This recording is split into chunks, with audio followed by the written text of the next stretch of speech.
ngiyacela mfethu yezwa. Mfethu uma kwenzeka lapha etohweni mfethu, ngiyacela Jaya, asabi la. Engiphoxe, engitshontshe. Izosebenza mfethu ngokuyikhandla.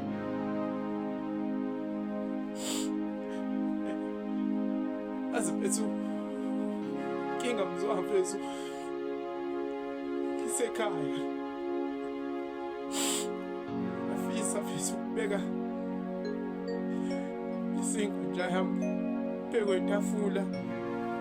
Afisa mzwa kube nami nezinto mfethu engizenzayo ishaya isifuba.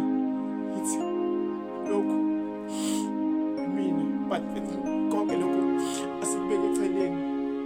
Ngicela mfethu esipanini sakho akuvuleka amathuba mfethu, ngibe okokuqala.